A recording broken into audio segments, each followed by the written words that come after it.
Welcome to Generation AI, the show where we explore how AI is reshaping our generation. I'm Derek Stahl.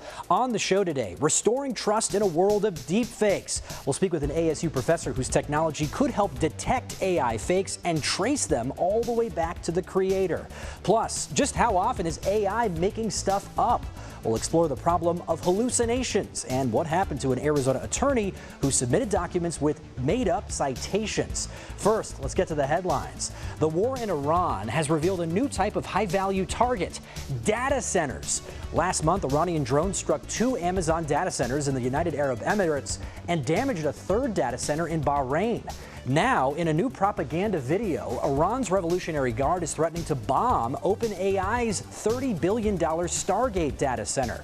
This facility is still under construction, but it's planned to be the largest data center outside the United States. Analysts point out that data centers host both civilian and military services, making them a unique target that will require some new U.S. policies.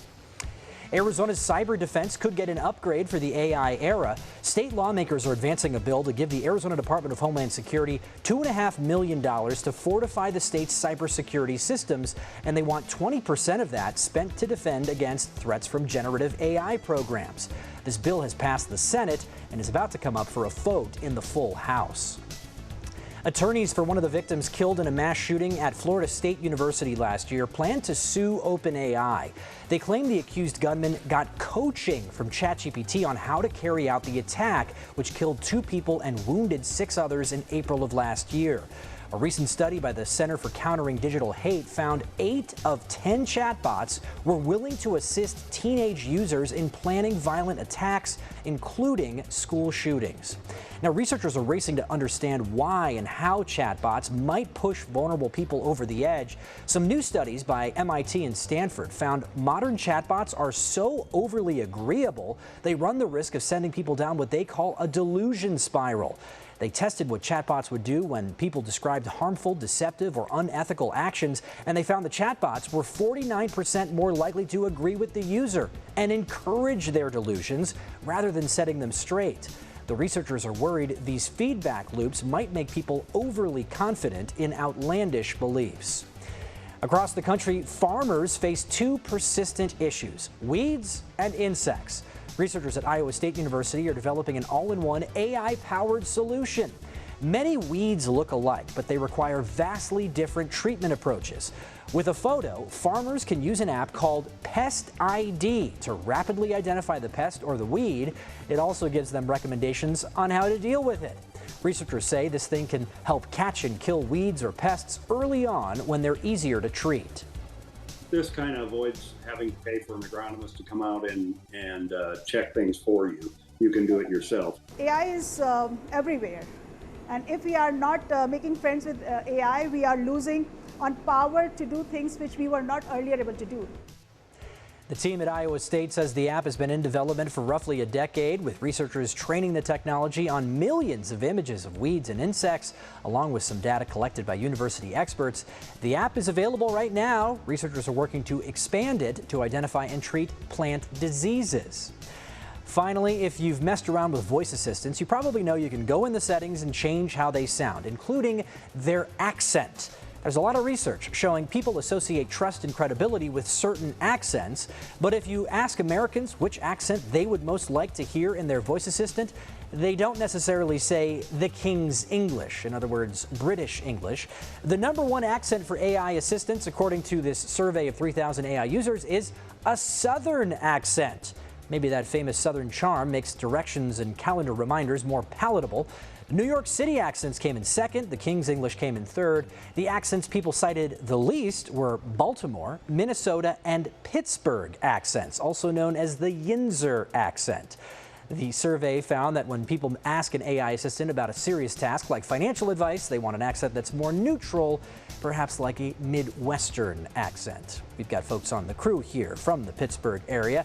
Now, coming up, we all know AI can make mistakes, but a lot of scientists and lawyers aren't heeding that warning. We'll take a closer look at the problem of AI hallucinations when Generation AI continues.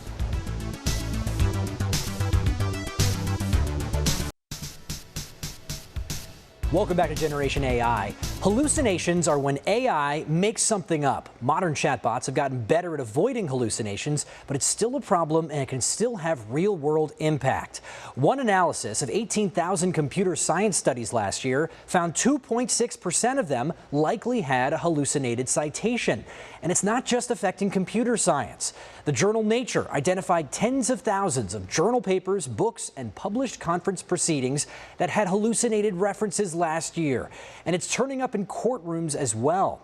An Arizona attorney was just disciplined for submitting documents with fake cases and made-up quotes in a lawsuit against the Phoenix Suns. My colleague Amy Cutler spoke with the attorney who got in trouble.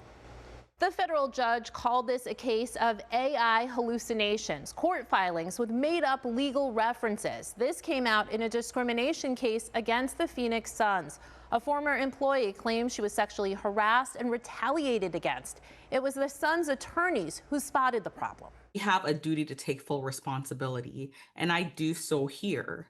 Cherie Wright is the attorney representing that former Suns employee. Arizona's family has interviewed Wright several times on unrelated stories. It's obviously disappointing that this happened. Wright blames her staffer for filing that wrong brief while she was on bereavement leave for a close family member. She would later say it was her dog that had died.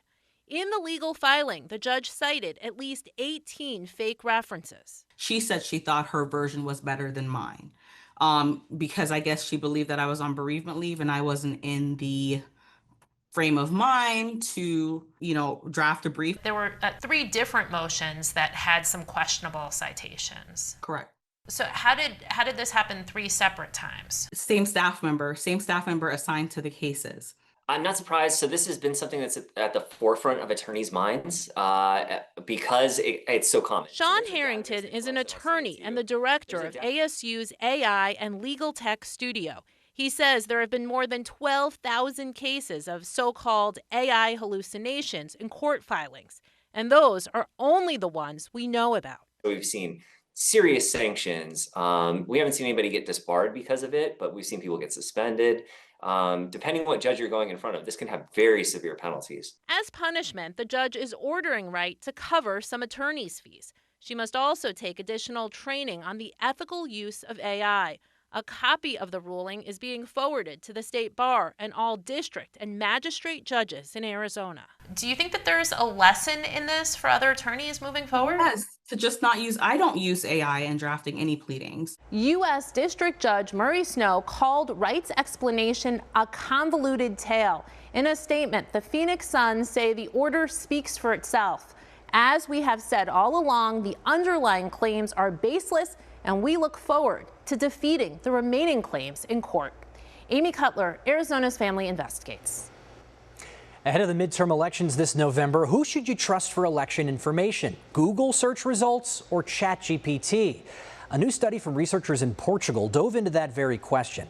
They analyzed more than 11,000 first-page search results from before the 2024 elections in both the U.S. and the European Union. And the study found Google search results showed more political skew than ChatGPT responses. Researchers measured skew or bias by how often political parties or issues appeared in the results. In the U.S., Google search results tended to highlight issues that were more important to Republican voters, even on generic searches like most important issues in U.S. elections. The authors suggest ChatGPT may appear more balanced because it synthesizes information rather than ranking web pages, which might elevate topics that are more controversial or trending.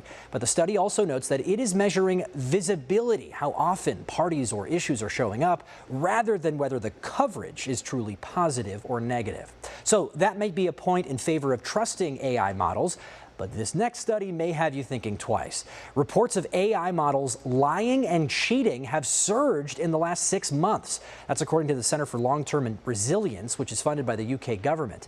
Researchers identified nearly 700 real-world cases where AI chatbots and agents disregarded direct instructions, evaded safeguards, and deceived humans and other AI. They noted cases of misbehavior jumped 5-fold from October of last year to March. Now, in some cases, AI models destroyed emails and other files without permission. One chatbot admitted, quote, "I bulk trashed and archived hundreds of emails without showing you the plan first or getting your okay. That was wrong. It directly broke the rule you'd set." Another chatbot pretended to pass along edits to Grokpedia when it really wasn't, and it confessed, "In past conversations, I have sometimes phrased things loosely, like, 'I'll pass it along,' or 'I can flag this for the team.' The truth is, I don't."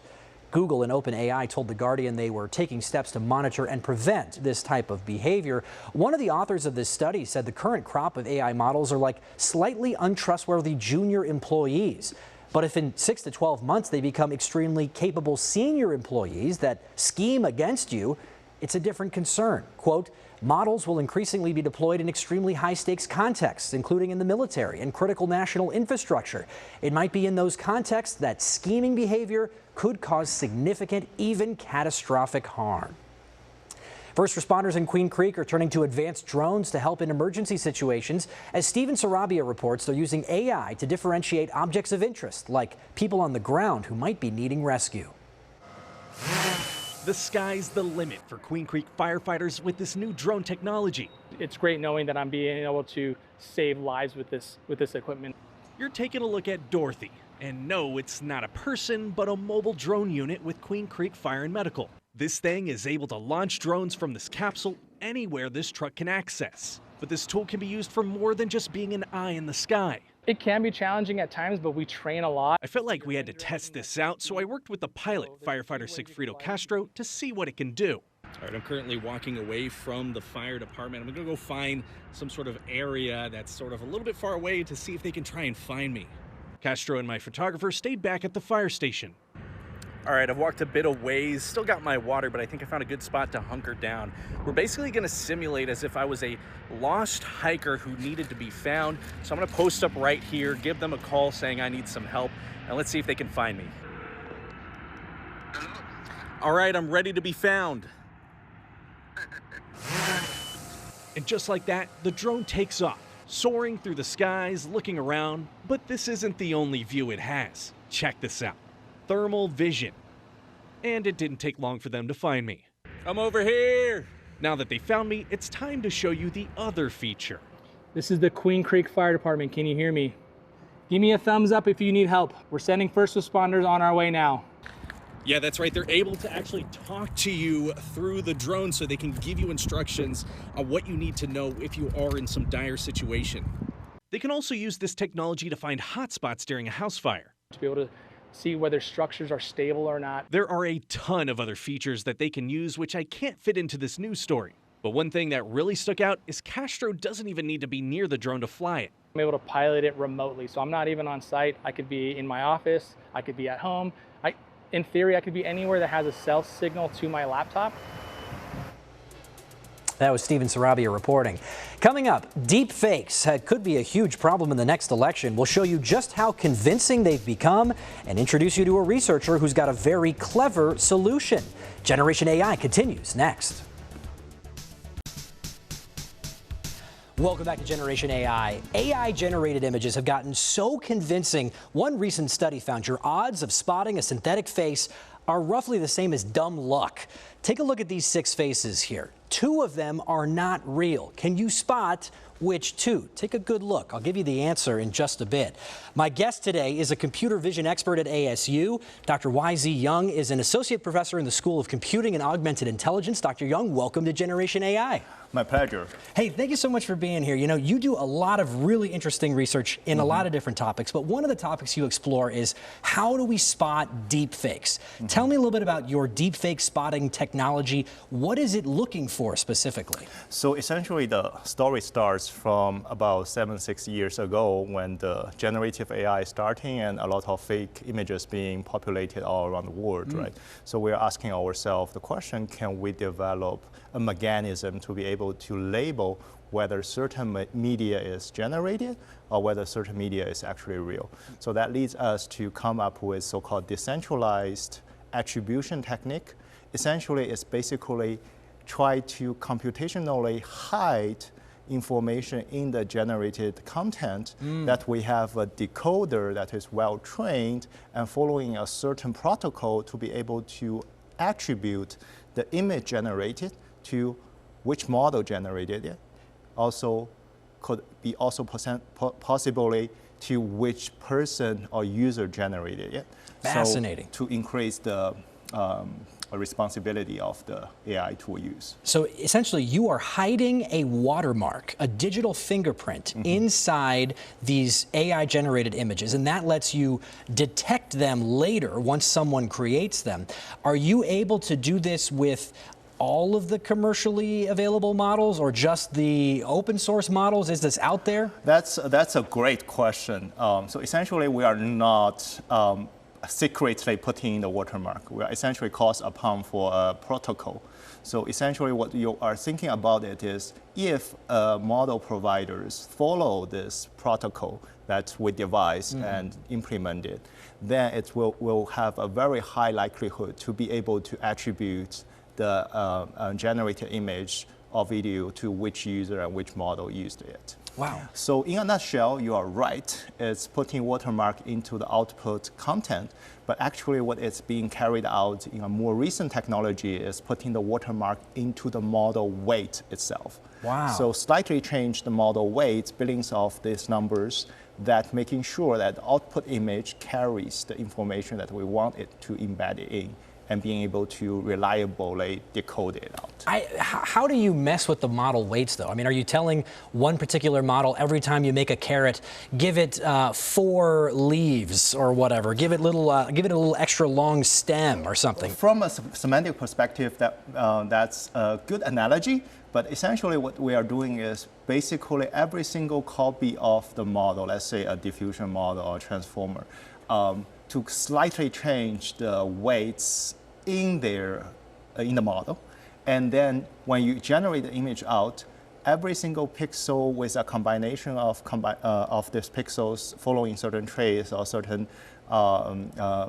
arrangement will see the difference from the embedded and without watermarking embedded images. So through those tiny bit of change of the pixel values, we'll be able to decode the hidden information that we put in the image. So some models create, I guess it's almost like snowflakes, right? And the model is sort of arranging pixels in a snowflake-like fashion that it is unique to that model? Very, very close to exactly what we are doing. And it's a good analogy.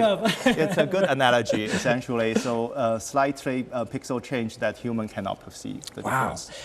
There is, of course, an election coming up in November. There's a lot of concern about deepfakes maybe affecting the election. Could this sort of technology be ready to go and out widely by then?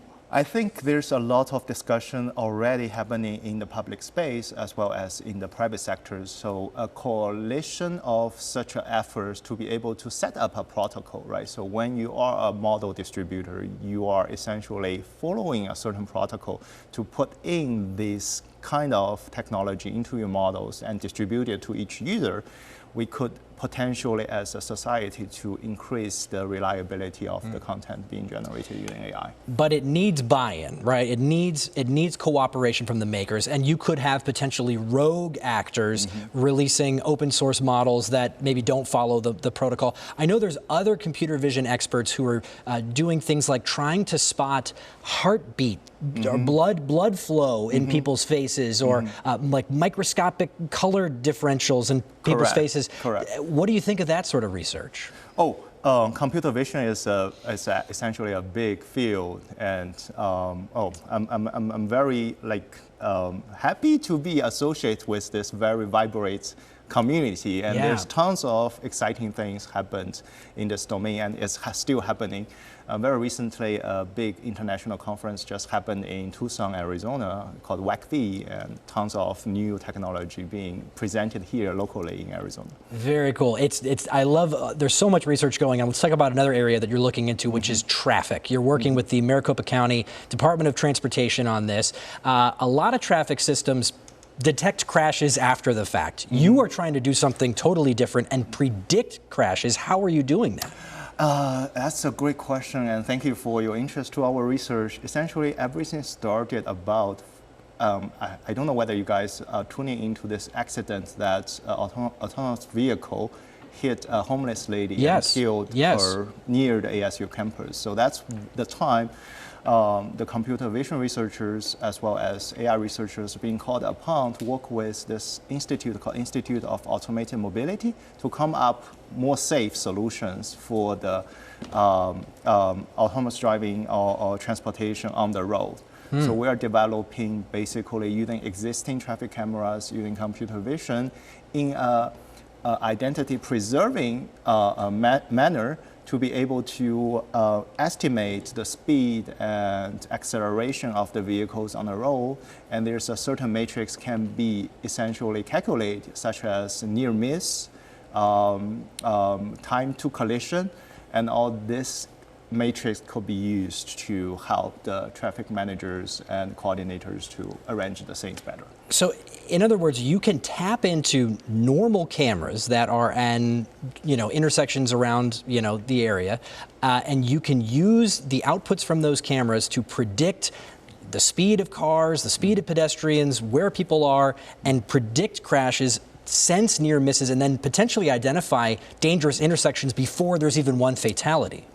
Correct, that's the whole idea. So essentially, there are already existing cameras, but the question is, do we have enough computing capabilities and AI to make that very good feature to work with these camera streaming videos?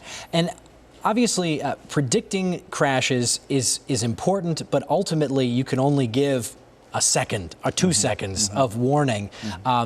Theoretically, I guess you could, send out alerts to cell phones, but I imagine a lot of this is about talking to autonomous vehicles, like Waymos. How would that work? What would that do? So it's basically a topic called smart city and smart transportation, in a sense that all these devices and vehicles being fully connected. So you are thinking about the traffic signals is also connected with the vehicles on the road, and the vehicles in real time get that signal or warning. I think 1 second or even 1/10 split of a second would suffice to save a lot of lives. Wow, just a fraction of a second could save a lot of lives. That's amazing. And then, of course, as we get more autonomous vehicles, the system becomes even more robust. I think you have this camera system set up in an intersection in Phoenix already? There is one testing facility that is well equipped with all kinds of high-end technologies. So the most high-tech intersection in all the country is here in Phoenix? Exactly. Where is it? Can you tell us? Is it a secret? No, it's not a secret. I think somewhere in the city called... I'm so bad at names. No worries, no worries. We'll figure it out. One other thing I thought was fascinating is you've done research on how a hacker might tap into an autonomous vehicle, right?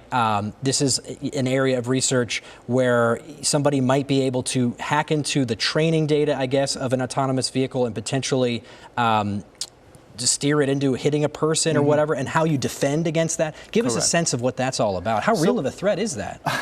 Is that just a theoretical threat? At this moment, it's a theoretical threat, right? But essentially what we are doing research in computer science and AI, we are not only just thinking about improving AI, we're always thinking about how to make AI more safe, robust, and secure to the society. So you can think about it as a fight between your left hand and right hand, right? So while we're advancing the autonomous driving vehicle technologies moving forward, researchers always think about what if the system being, as you are quote-unquote hacked, right? In our senses, being controlled or modified by malicious users. And we are showing that it's possible theoretically, and if it's possible theoretically, then we are calling upon for a solution to be able to make it impossible. So we call it defending the system. Yeah. Is it impossible yet, or is it still an area that needs to be patched up? We are, as a community, always making the system more secure and more secure with respect to all possible threats.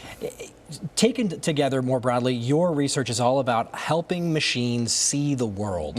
What is the hardest thing right now for a machine to see or understand about our physical world?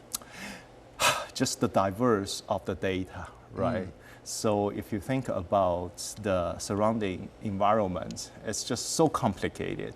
And we are improving the system to be able to understand what's ongoing around us, right? That's basically enabled autonomous driving vehicles to be able to drive on the road by itself. But there's so many fine-grained, detailed information. For example, micro emotions, right? All this kind of signals that essentially potentially will make the AI system more and more intelligent is still not yet being captured by the vision system. That's one direction we are targeting. Huge subtlety. Yeah, you got to capture subtlety. Visual environment is so diverse, so complicated. Well, it is such an interesting field of research. Dr. YZ Young, thank you so much for being on Generation AI. It was a pleasure having you. Thank you for having me. Hey, and so I bet you were wondering, right? What about those faces? Let's put up the 6 faces one more time. There's the answer. Did you get it right? Let us know how you did on our AZ Family YouTube page. You can watch other editions of Generation AI online. Just go to azfamily.com/GenAI. We stream Wednesday nights at 7 o'clock. We'll see you in the future.